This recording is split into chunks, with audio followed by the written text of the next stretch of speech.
CVille Network, we give some props to Dino and his team that are in the midst of expansion.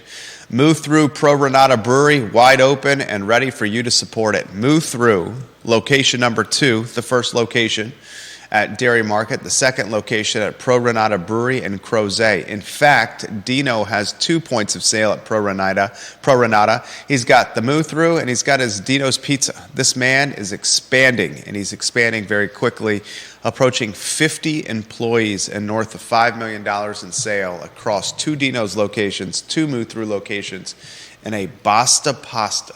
First Basta Pasta, the only Basta Pasta right now in Dairy Market. Viewers and listeners, give the show a like and a share anywhere you're watching the program. Of course, we are located on Market Street. There goes Lloyd Snook. Did we decide what we're going to do when local luminaries walk by? Is it the jumping jacks?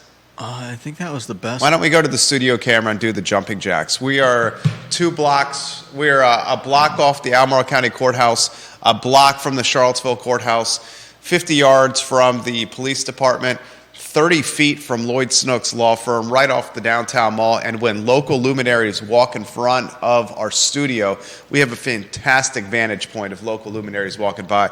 Judah Wickower and I will do 5 jumping jacks each. It will be caveated that the jumping jacks will only be done during show, 12:30 to 1:30. I can't wait to see who walks by next. Are you ready for the jumping jacks, my friend Judah B. Wickower? The Sultan of SWAT, the Jack of all trades, the Jack of all wits. Studio Jumping Jack on. Judah, ready. Studio camera. We do 5 for Lloyd Snook. 1, 2. Okay, we gotta do okay. These are 5 for Lloyd Snook, ready? 1, 2, 3, 4, 5. Is that hazing? Did I haze you? You don't have to do this. I don't want to lose our network charter here. I don't want our charter or our national chapter suing us for libel here. Was that quantified as hazing? Judah Wickower doing jumping jacks because local luminary Lloyd Snook walked by. And speaking of hazing, we're going to talk about Albert Graves. Thank you for the retweet. We appreciate you on Twitter. Ginny Who, we appreciate you as well. I want to talk about an email I received from a 1992 that really got the blood flowing. Those jumping jacks. Yeah.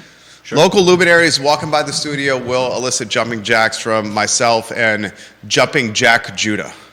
That was pretty good. Is that a song? Jumping Jack Judah. This is the email from a 1992 graduate. Judah's read it. I've read it. We will preserve. There goes Lloyd again. We don't have to do double jumping jacks if Lloyd walks to the market, walks back into the building, and now we're going to see him in the side door in the hall You mean here. we don't multiply? You want to compound based on walk by? So this will be 3. I saw him there. There he goes right there. There, and there. 4 Lloyds. Oh, man. 1992 UVA graduate. We will protect her This name. could get sticky. She lives in the Commonwealth of Virginia currently. She writes this to us yesterday after the program at 8:19 in the evening. This is a pretty in-depth email. Hello, Jerry. I enjoyed your show today, especially your perspective on the changing culture at the University of Virginia. My husband and I are both UVA grads, and we were actively involved in Greek life. Pi Kappa Alpha and Delta Gamma. Delta Gamma is a sorority, Pi Kappa Alpha are the fraternity. For obvious reasons, we have been monitoring the news about Pi Kappa Alpha. One of your most poignant comments today was about the changing culture at UVA. Of course, culture is driven by people. As I sat in a less than half-full stadium last year for football, I could not help but wonder if football even matters at UVA anymore. Yes, a winning team would help, but we also need a student population that is actually interested in sports and carrying on the legacy of our UVA. I have 2 sons who literally have baby pictures in UVA gear. My older son did not even apply to UVA. He participated in a number of programs at UVA in middle and high school and came away each time with feeling less connected to the school. My younger son was accepted into the University of Virginia, but during the tour, when the representative from the Office of Admissions apologized for Thomas Jefferson and for the school having been built on Indian land, the three of us lost interest. No one would have been sitting in the basement of Newcomb that day if it was not for Thomas Jefferson. Bottom line, UVA has swung so far left, and that direction is going to affect the culture we embraced and loved. She continues in her email, three more paragraphs. I fear for the future of Greek life at UVA. In many parts of the country, Greek life is struggling because at its core, it does not align with woke culture infiltrating college campuses. In its attempt to placate, Delta Gamma has become unrecognizable. Last week, they acknowledged Non-Binary Parents' Day. How about standing on the foundation of a collegial group of women coming together to do good? DG. UVA's DEI initiatives are some of the costliest in the country, and the initiatives to support fringe groups as well as their hiring practices are definitely in alignment with where they put their dollars. When you have a chance, Google the interim director of fraternity and sorority of life, a very different profile than Dean Loshaway. He was the dean when I was a fraternity guy at UVA, by the way. Last paragraph, I would have loved for my children to carry on the UVA legacy, but at the end of the day, this is not my UVA. For the first time since 1992, she says, we will not have season football tickets and will no longer contribute financially to the engineering school. Seeing the school through the eyes of my children has severed what allegiances I had left. Of course, UVA is a great school, but there are many great schools that still provide a wonderful combination of academic, athletic, and social opportunities. And she says, prior to our tour of the University of Georgia, a good friend told me it's our UVA, and she was so right. That's signed by a 1992 UVA graduate who lives in the Commonwealth, product of the engineering school at UVA. I thought this email would make fantastic starting fodder for today's talk show. I highlighted on yesterday's show how I have personally seen, there's Chief Kotchis. He's doing the jumping jacks. We got it for Chief Kotchis. Studio camera for Chief Kotchis. Here we go. Oh, man. Studio. Okay. For the jumping jacks. God, I love that man. Studio is... Chief Kotchis is doing jumping jacks on the sidewalk over there. Did you see him? I did. He's a local luminary. He's obviously been watching the show. Okay, are you ready? Yeah. 1, 2, 3, 4, 5. Jumping jack, Judah. Chief Kotchis is the man. You're the man, Chief Kotchis. I love that man. Yesterday's show, we talked hazing and how hazing has called one fraternity charter to be terminated and 2 others to be suspended. Yeah. We talked about the diminished engagement of Greek life, fraternity, and sorority life at the University of Virginia. And we also discussed how traditions were the foundation of UVA. My dad's a UVA graduate. My brother went to UVA. I went to UVA. We've been going to the University of Virginia since I was 4 or 5 years old. He's a 62 graduate of UVA, my dad. And we discussed how these traditions and these historical milestones celebrated from one generation to another, from one father to his 2 sons, from one mother to her 2 sons, from multi-generations of families that have gone to this school, how they've been diminished or erased altogether. And we've highlighted how the university is now more known for protests, DEI efforts,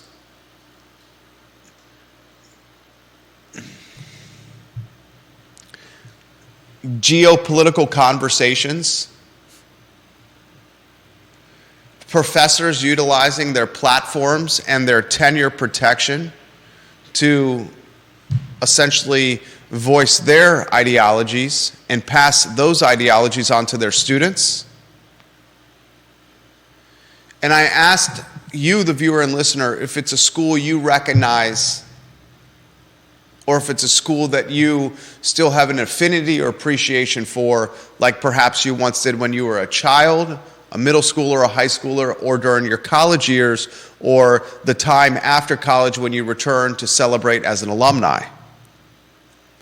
And I've been giving a lot of thought to this, and then I read her email last night while sitting in bed next to my wife, and it dawned on me.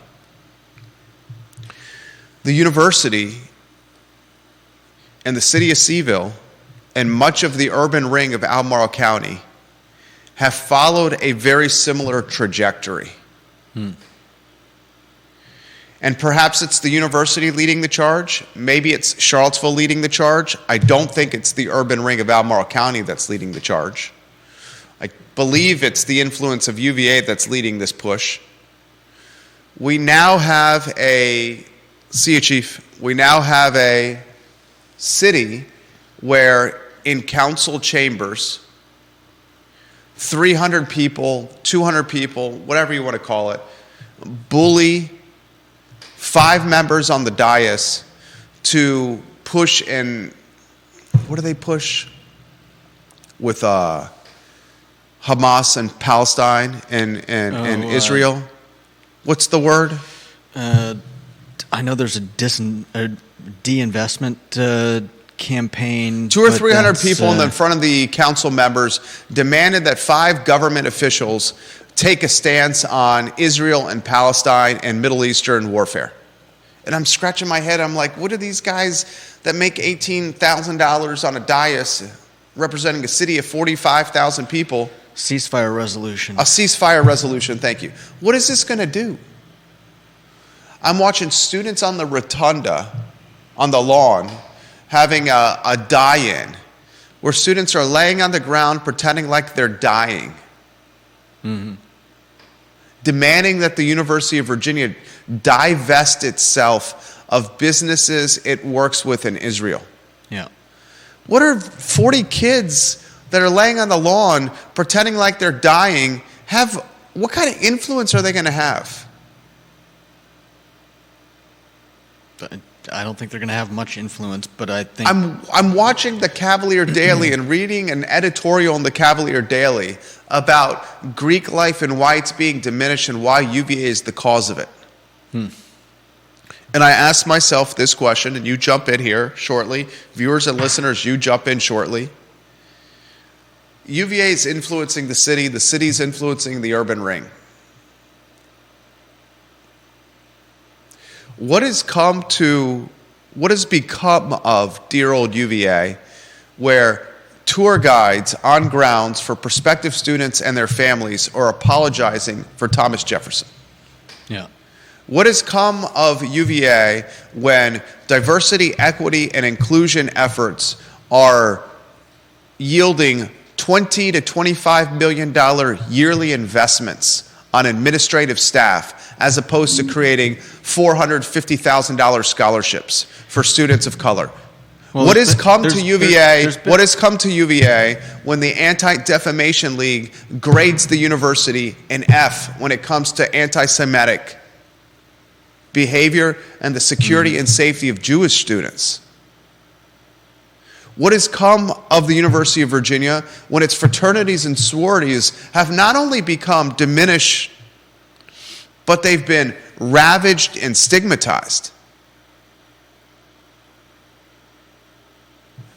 Ravaged and stigmatized. What has become of the University of Virginia, where its football stadium, Scott Stadium, and its football team, on a good day, when they get 30,000 fans in the stadium, it's cause for celebration?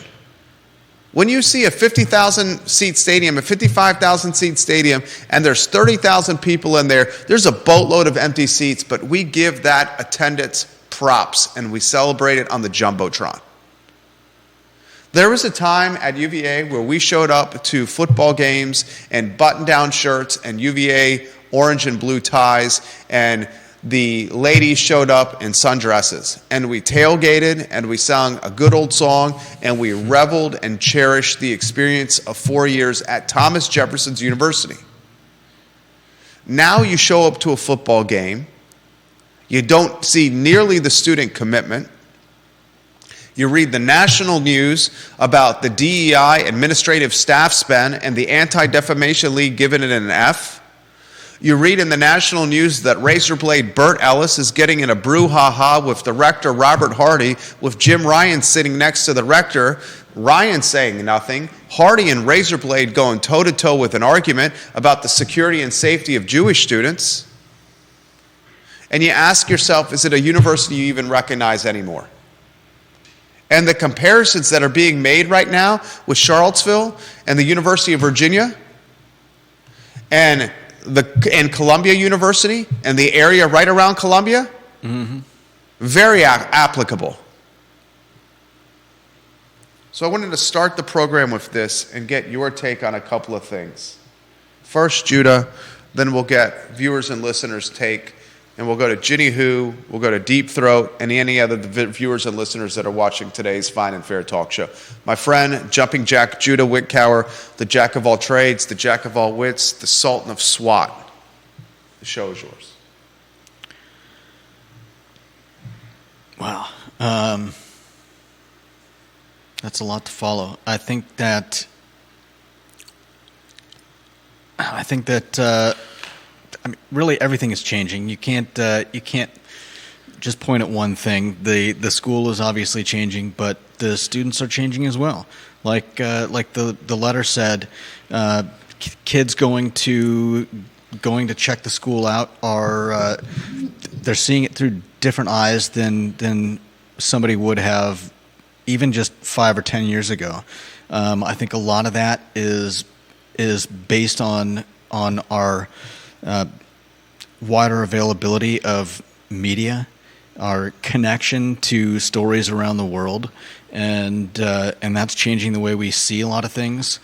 I think part of that is this lessened sense of connection to to something that in this case was their parents' alma mater, who were at the time very proud of, and going to visit, they just had a different impression.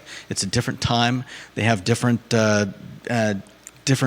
ideas about what they want, and then of course you've got somebody apologizing about the founder of the school on a tour of the place, and I don't see how that's gonna win people over. First, I got to ask you a question about this.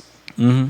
A tour guide apologizing to parents and prospective students while giving an in-person tour while standing on the grounds of the University of Virginia, apologizing on behalf of the founder of the school, Thomas Jefferson, the president, former president, one-time president of this country. Yeah. How would you quantify or characterize that behavior? I'm going to ask you some questions. I'm not going to give my opinion. I'm going to ask you some questions. Is it fair? Is it offensive? Is it political? Is it wokeism? Is it attracting? Is it commentary that will attract the best of the best to a school that prides itself in being the best of the best? Will it turn off the best of the best from attending? I can't speak to the last two. I don't think it's fair. I think that it's probably school mandated. I doubt that this guy just out of the blue decided to apologize about Thomas Jefferson on his own. You think it's school mandated? I think it's probably part of the script now. I could be completely wrong, but my guess is that the school kind of wants to distance themselves, and I definitely don't think that's fair. And I think the problem is we are not allowed to have discussions about these things. Just like the statues. There's no discussion allowed. You just have to chop them down and melt them down and pretend they never existed. It saddens me because this is history that we don't want to. It's not history that we should be proud of, but at the same time, it's history that we should discuss with our kids so that we don't forget, so that we don't let these types of things happen again. For instance, people wandering campuses chanting anti-Semitic phrases. people act like it's crazy that they're making that they're pointing out the similarities between August 12th, 2017, August 11th and 12th, 2017 here in Charlottesville, and what's going on at Columbia. I mean, it's literally the exact same thing. People walking around chanting anti-Semitic phrases. And we're just supposed to ignore it? I don't know. I think that it's a shame that the school doesn't turn this into a discussion and a teachable moment rather than trying to erase history. Yeah. And like I'll take it a step further, and then I'll get to your comments. Olivia Branch, hello. Logan Wells Claylow, hello. Chuck Ramey, hello. Bill McChesney, hello. On YouTube, thank you kindly for watching us. Sarah Williams, thank you kindly for watching us. LH and Sarah Williams will get to your comments. Ginny Hu will get to your comments in a matter of moments. Maria Marshall Barnes will get to your comments in a matter of moments. Vanessa Parkhill, Amy Whalen will get to your comments in a matter of moments. There goes Brian Haluska wearing a UVA hoodie right there. We owe the viewers and listeners 5 jumping jacks with local luminary Brian Haluska walking by. Can you keep a check mark of 5 jumping jacks that we have to do for B. Halusk, please? Don't let me get off air without doing 5 jumping jacks for Brian Haluska. Brian Haluska's lunchtime pedestrian travel is going to get you and I ripped. No doubt. He walks by there every day at lunchtime. If the University of Virginia with tour guides, I took those tours. My brother took those tours. Mm-hmm. If the University of Virginia is instructing its student tour guides to apologize for Thomas Jefferson and his role yeah. with creating and building UVA, what is the reaction from you personally, and then from you viewers and listeners? For me personally, I would find it a turnoff if I was going on a tour and a tour guide was apologizing for the founder of the school, who is also a founding member of our country. And where do you go with that? You know what I call that? Foreshadowing of what's to come for your next 4 years on grounds, should you choose to attend TJ's University. Yeah. That's foreshadowing. That is foreshadowing protests. That is foreshadowing politics. That is foreshadowing curriculum. That is foreshadowing professor influence. That is foreshadowing headwinds. And the people that want that will come to the school. And the people that don't want that will choose another place. Mm-hmm. And that's how culture and community are either built, gentrified, created, or changed. Mm-hmm. And there's cause and effect of that culture. Maybe some of that cause and effect is lack of attendance at a football game or sporting events. That's an interesting correlation. And explain the correlation, because we're vibing right here. What's the correlation I'm making? That the type of person that's interested in making apologies for people dead over 100 years are the same type of people that couldn't care less whether the UVA football team wins or loses. There it is. And are not going to fill seats at the stadium. There we go. Would rather be lying down. I mean, that I'm not trying to imply that there are thousands and thousands of students who would do one of these die-ins, because I believe the number that I read was 50 or 60. It was a meager number. But the point being that if you court the type of people that don't care about football games but do care about your DEI initiatives, that's what you're going to get. You get what you pay for. There it is. Ladies and gentlemen. There it is. Right there. Let's take it a step further with cause and effect. How does that change Charlottesville, the city, and the urban ring? We know UVA has massive influence over the city and the urban ring. Mm-hmm. Someone like me who went there and chose to stay. Are we now going to see more folks who choose to stay or choose to visit or choose to influence having this culturally or politically or wokely embraced mindset, choosing to call this place home? Is that why we've seen the political tendencies lean even more left? In a category that many would call socialism or further. Yeah. Ask yourself that. Let's get lower thirds on screen. Put the TJ lower third.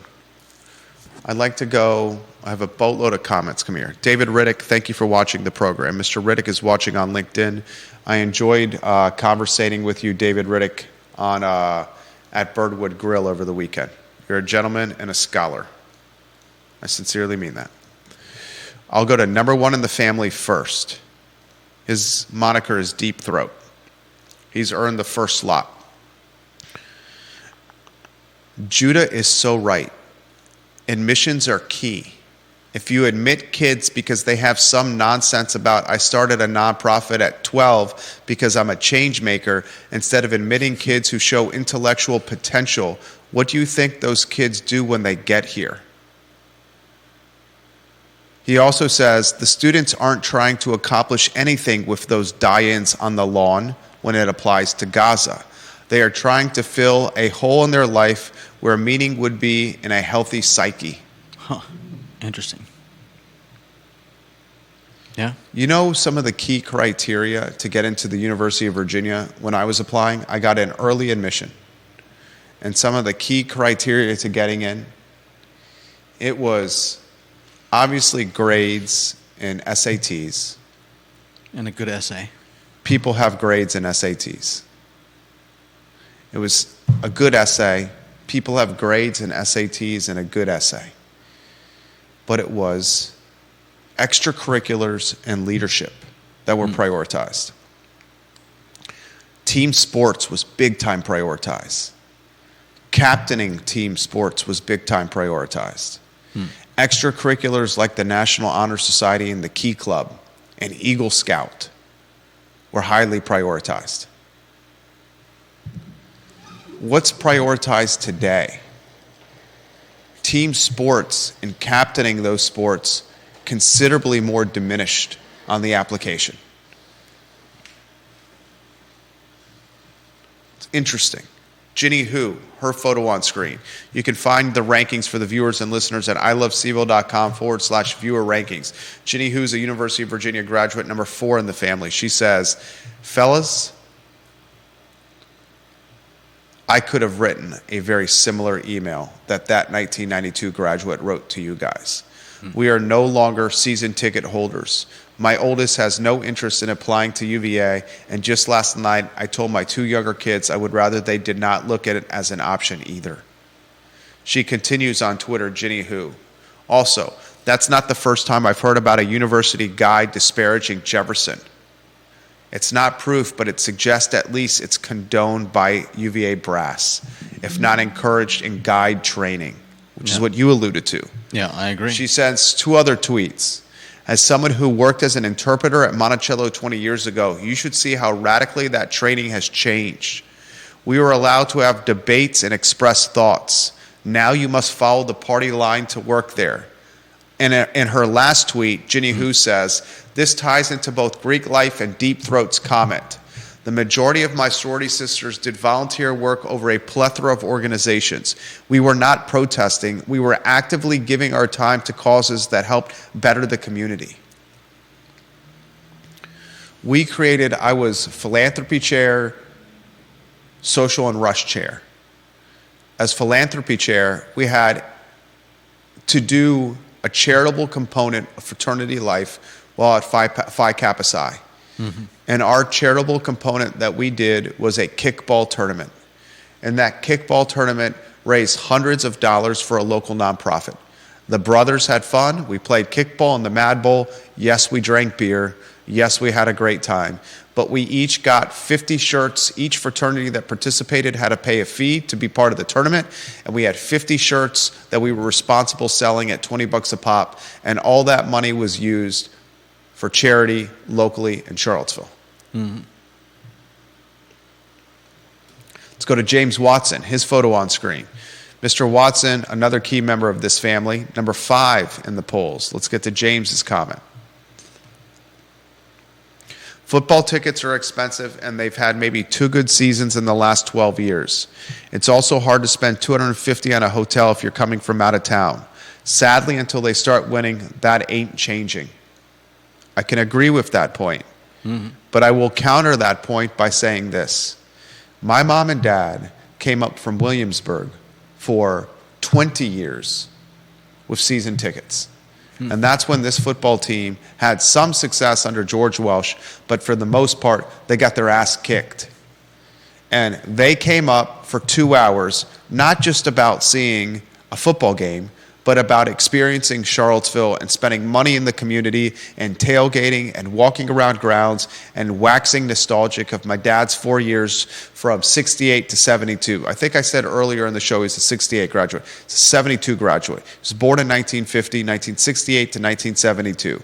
He first attended the University of Virginia, my father, and I know this because he beat it into us like a broken record, when it was all men and you had to wear suits and ties to class.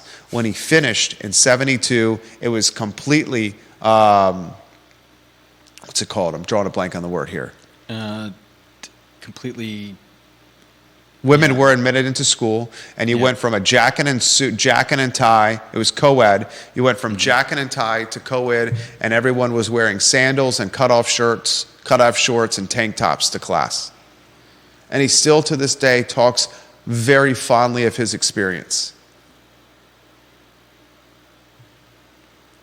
We went to these games not about wins and losses, and they paid season tickets, not for victories and defeats, but because of the experience of getting in the car and a Saturday spent in Charlottesville. Yeah. It was the experience of it. And that was to the benefit of the community. Right. Look at the UVA corner right now. The corner is a shadow of its former self. Chains galore. Part of that is due to headwinds like expensive labor, and part of that has to do with the fact that 3 or 4 landlords own most of the quarter, and they're driving prices to points that the local guy cannot afford. But the UVA corner is not what it used to be because students don't patronize the corner like they used to. We used to go to Buddhist or to Coops. We'd go to Coops on Tuesday nights for Benny Dodd and Dollar Burger night and like $3 or $4 pitchers. We'd go Monday to Buddhist Biker Bar for $5 steak and potatoes.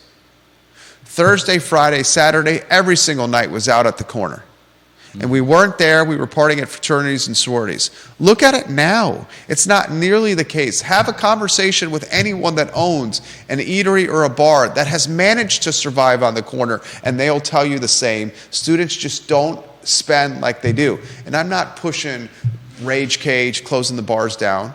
I'm not pushing that at all. And I understand the mindset of a Gen Zer has changed, and it's much more White Claw and seltzer, if they drink at all, and much less Natural Light and Bud Light and throwing down Goldschlager shots. And for the betterment of mankind, that's probably healthy. But it's also an indication of human behavior changing. Yeah. Bill McChesney watching the program.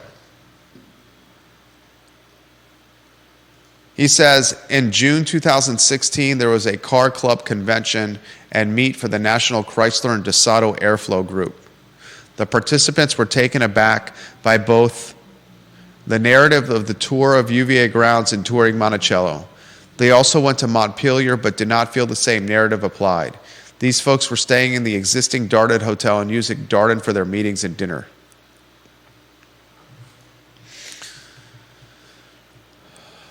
Vanessa Parkhill, the Queen of Earlysville, her photo on screen. Mr. McChesney is currently ranked 15 in the family. Vanessa Parkhill, 6 in the family. I have no connection to UVA other than living in the area. Seeing the change at the university founded by Mr. Jefferson is breaking my heart. Yeah. Travis Hackworth, watching in Danville, Virginia. Is Mr. Hackworth on the viewer-listener power poll? He is. Let's get his photo on screen, please. There we go. Number 53 in the family, from Danville. I was a Pi Kappa Phi at Coastal Carolina, and we had to volunteer. It was always a great time and worthwhile. We'd clean, as Phi Psis at UVA, we'd clean, pick up litter and trash on the road. Nice. When you weren't hazing people. We had time spent helping people move and move in. We volunteered at a number of the local nonprofits. Madison House. Anyone familiar with Madison House at UVA? Let me see if I can find out. An independent volunteer center for students at the University of Virginia, Madison House. We coordinate volunteers and develop leaders, and we build community. That's their mission. You know where Madison House is located?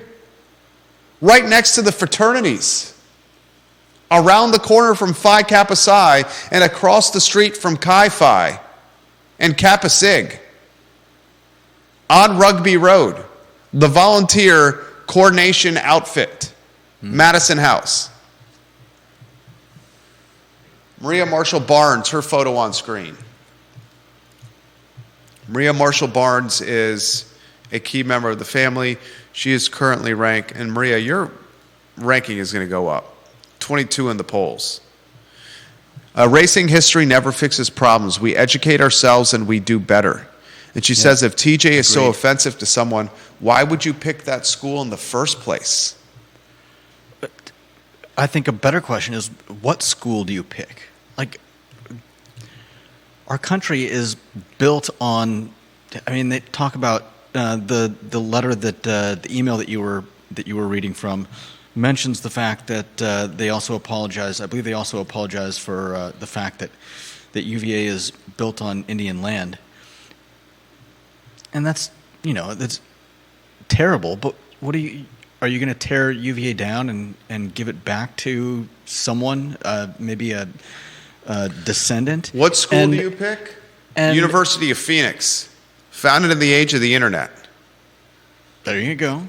But my point is that our country was based on slave labor and stealing land. We can apologize all we want, but that's not going to change anything. It's not going to bring anything back, and it doesn't help anyone. I don't know if maybe some of these people think that's more than just virtue signaling, and there's some benefit to be had in making everyone aware of these things, but at least make it a conversation, not just a statement. Let's go to YouTube. Comments on YouTube from Sarah Williams. Sarah Williams is a YouTube commenter. She needs to be a part of the ilovecville.com/viewer rankings at 64. Sarah Williams, you can find her on YouTube in the comments of today's show. Sarah Williams, YouTube of the comments of today's show. Please add her to the viewer rankings power poll and add LH to the viewer rankings power poll. They're really making the show better on that channel. LH? Yep, you'll see him on the comments. He's writing comments on the show right now. Sarah Williams says, guys, the words you were looking for earlier in the show were ceasefire. Thank you, Sarah. She says this. The ceasefire was silly. They should have told them they should have told the group in council chambers, what can we do as a city council with a national issue? We have nothing to vote on. Sarah Williams says, calling it a moral depravity and a hideous blot, he believed that slavery presented the greatest threat to the survival of the new American nation. She's talking about TJ. Mm-hmm. And she says, so why is the university apologizing for this man? He was outspoken about this. But he also had dozens, if not over 100 slaves. And impregnated his slaves. So Despicable behavior. yeah, Despicable behavior, you own somebody and you're impregnating them, that's rape. yeah, It gets back to the point that Maria Marshall Barnes made. If this is offensive, why do you agree to attend? right.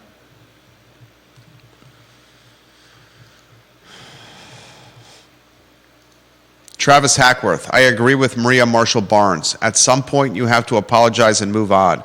Charleston, South Carolina has found a way to live with their history along with many others. It doesn't make the past pretty, but we also have to learn to live with it and move on and do better. James Watson, a man I respect, is pushing back. He says this. As far as Thomas Jefferson goes, how does any type of man live with fathering children who are born into slavery while writing a document saying that all men are created equal? Yeah. I mean, that's a great point. It's a fair comment. Randy O'Neill, welcome to the show. Thank you kindly for watching the program. It's a fair comment. Yeah, definitely. I mean, and it's again, that's something that we should be talking about. That is what the conversation should be about, not just straight up condemning someone for, a life lived in a time and under a morality that we don't really have any understanding of. Deep Throat. Not that we don't have any understanding, but Deep Throat's comment. Then we'll go to the next topic. I'll quote my younger son, Deep Throat says, who quoted Macbeth when I was mad at him that he had left some of his homework at school and it was impossible to retrieve. My younger son said, and I know his younger son. I can actually see his younger son saying this. My younger son said, that which is without remedy should be without regard. As Judah said, the Monicans are not getting grounds back. Apologies at this point are pointless. yeah, that's great. And I love the Shakespeare quote too. All right. We spent about 45 minutes on the show, and we have some other items that we need to get to.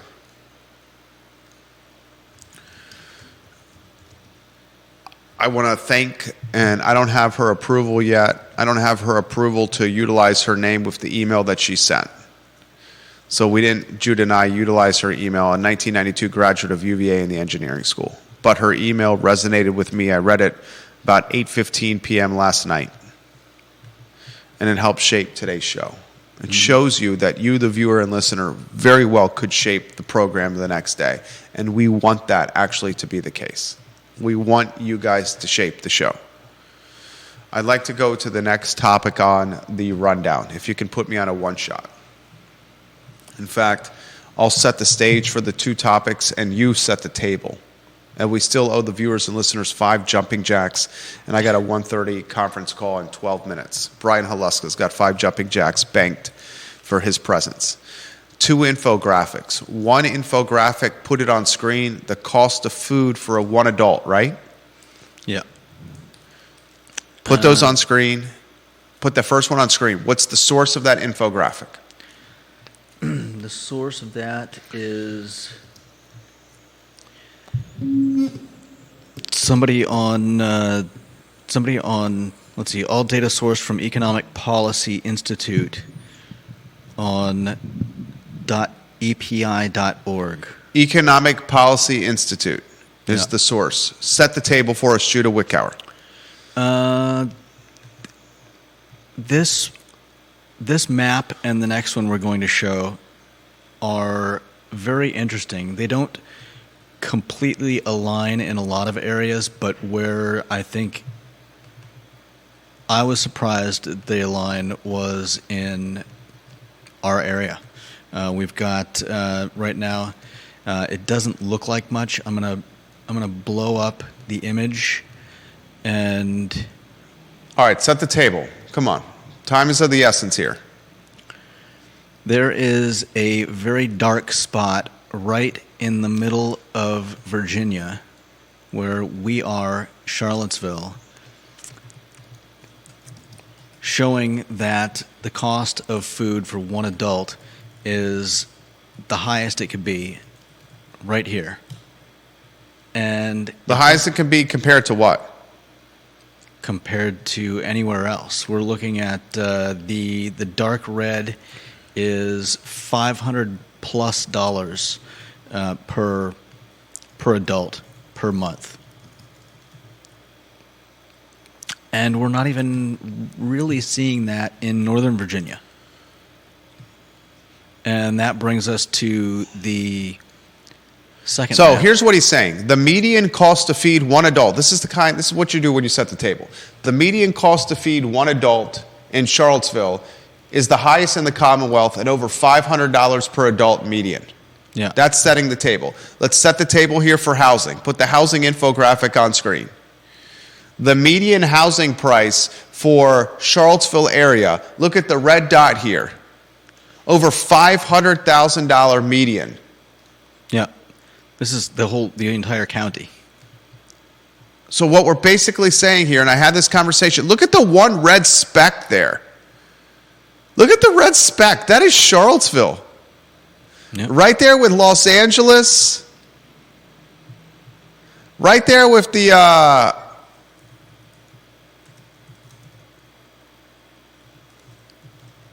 resorts in Colorado. Right there with up in the Northeast that could be expected. Look at little old Charlottesville, that red speck in the center of Virginia. Mm-hmm. Median home value over $500,000. As Rory Stolzenberg put it on Twitter, the planning commissioner, when he shared this graphic that's on screen, median house price over $500,000 in the fourth quarter of 2023. Look, Ma, we made it. Yeah. Obviously with sarcasm from the planning commissioner Stolzenberg. Yeah.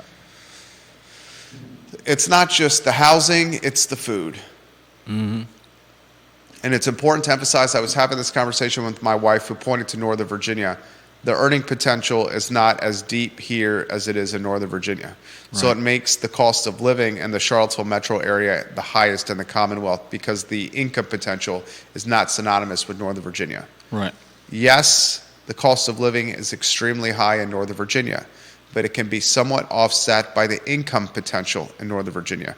You don't have that here. Definitely. You have a massive dichotomy of haves and have-nots. And that also could lead to this cultural shift that we're experiencing in this community.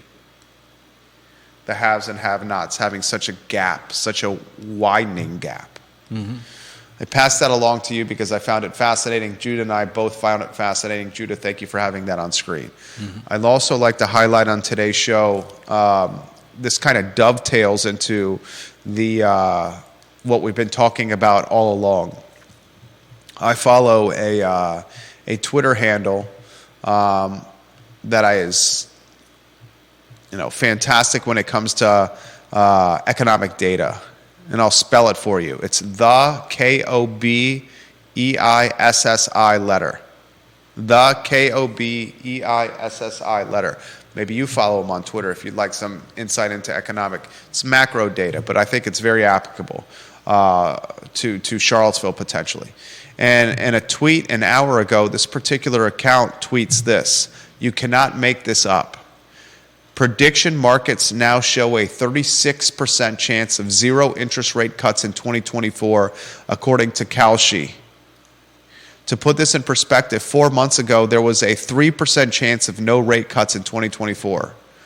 That means the base case has gone from 6 rate cuts to 1 rate cut this year. There is just a 31% chance of 2 or more interest rate cuts in 2024. In other words, there is a higher chance of no cuts than 2 or more cuts. This could be the fastest shift in Fed expectations of all time. Truly incredible is the tweet. You want me to get that image up? Sure. You already have it. You saw that I retweeted it? I just grabbed it. This one right here? Yeah. Fantastic. Excellent work, Judah.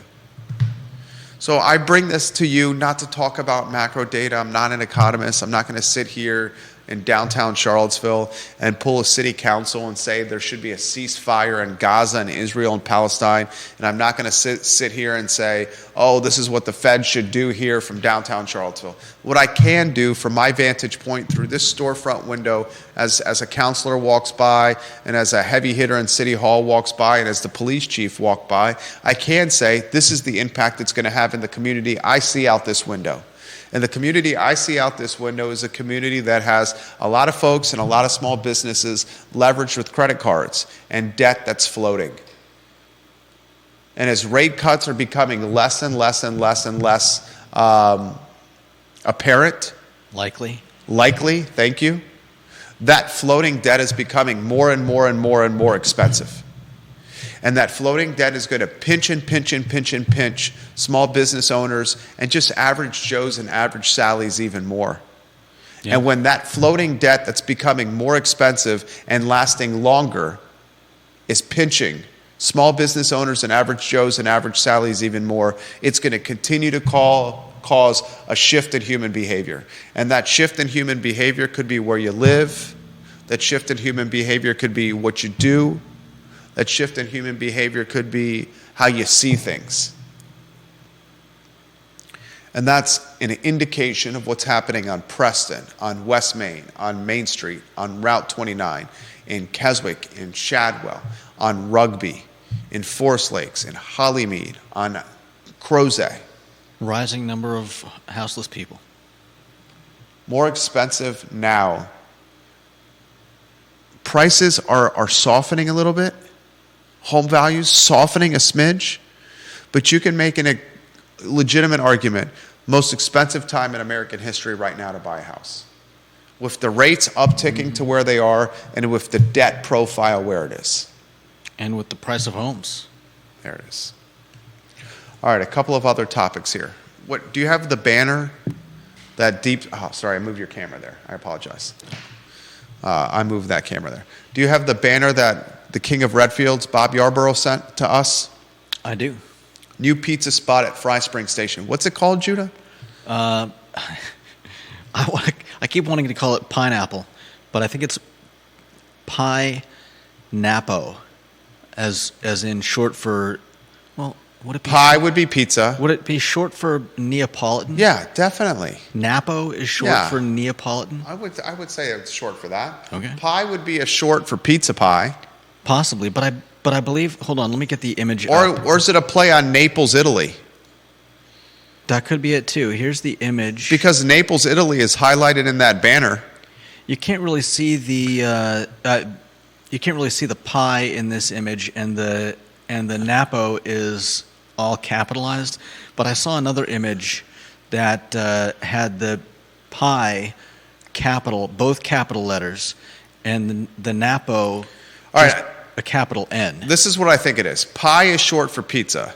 Napo is a play on Naples, Italy. See how they have Naples, Italy on the banner in the circle? Yeah. The first two letters of Naples, N-A, and the P-O from Neapolitan. That's what I think the play is. Pizza pie, P-I, Napo, N-A from Naples, and P-O from Neapolitan. They're taking over the pizzeria at Fry Spring Station. This building owned by friend of the program, Terry Hinderman, who we fondly dubbed the mayor of Fry Springs. I see this man often, play squash with him often. A-plus guy, Terry Hinderman. Also owns the shopping center across the way, the Maury Avenue Shopping Center, where he chopped the Anna's Pizza location in two. And he's got a donut shop coming to the one half of the Anna's Pizza location, backed by the team that owns Marie Bet. We let you know that first. Caught some heat for that, but proved to be right again. The other half of that Anna's location still vacant right now. He also lives in Fry Springs, the mayor of Fry Springs, Terry Hinderman, A-plus guy. Great hands when it comes on the squash court. The expectation of having a pizza place there was probably pretty high. And why it was pretty high is because they had the oven. The oven was there. And that oven's extremely expensive. And I'm pretty sure they had to take the roof off to get the oven in. Well, they basically built it around the oven, the front of the house. So we'll see. We will follow this closely here. The neighborhood is starving, pun intended, for pizza. I will say the environment has gotten more competitive with the opening of Christian's Pizza on Fifth Street. Christian's Pizza on Fifth Street is a bona fide competitor for that Fry Springs, Redfields, Mosby Mountain area. Yeah. Bona fide competitor. But you can make an argument that with Anna's closing across the way, it's opened up some market share to be gained. It's a fantastic location, a converted gas station. Mm-hmm. So you're seeing that corner, and maybe this is a topic for tomorrow because I have a conference call I got to take here. You're seeing that you're seeing that corner really round into form with the donut place, right? Yeah, and you mentioned earlier about neighborhood restaurants, and I would love to see more of that in Charlottesville. Yeah, and this is the quintessential neighborhood restaurant, a place you can walk to. Yeah, well, that's what I mean. Yeah, which is beautiful. Yeah. And people are like, oh, it doesn't have parking, it doesn't have parking, it doesn't have parking. You're walking here. Yeah. That's one of the things that I really loved about my time in Savannah, Georgia. And maybe this is a topic for tomorrow's program. If you want to save this for the rundown, neighborhood restaurants, neighborhoods with the best walkability for restaurants. And not just restaurants. It's got to be Belmont 1, right? And then Fry Springs 2. Is it fair to call North Downtown and the Downtown Mall one and the same? Or is that not necessarily fair? Like the Tavola and the Local and Mas Tapas and Bell, you can walk to those if you live in Belmont. Yeah. Johnny Ornalis's Guadalajara and the donut shop Sabarco's. Yeah, I think that's right. Pineapple. Pineapple. Pineapple. Yeah, pineapple. And Fry Springs have got walkability. Are Fry Springs and Belmont your two top ones for walkability in restaurants? Yeah, definitely. I mean, that's a topic for tomorrow's show. I got a call here. I'm actually late on the call. All right, that's the Thursday edition of the program. We hope you enjoyed it. I thought, we got jumping jacks to do. I thought Judah Wickhauer, you should go to the studio camera here. I thought Judah Wickhauer did an A+ job. He's got a new nickname, Jumping Jack Judah. The Sultan of SWAT, the Jack of all trades, the Jack of all wit. He was doing a fantastic job. My name is Jerry Miller, and it's the I Love CVille Show, where all we want to do is be the water cooler conversation in this community. It's all we want to do. Let me know when you're on the studio camera if we can get to those, because I have a feeling my 1:30 is going to watch me do jumping jacks as I call him late on the phone. all right. Is it for Brian Molluska? Yeah. Good job. Yeah, top. Late. There you go. 1, 2, 3, 4. That's good for him. All right, let's stay out of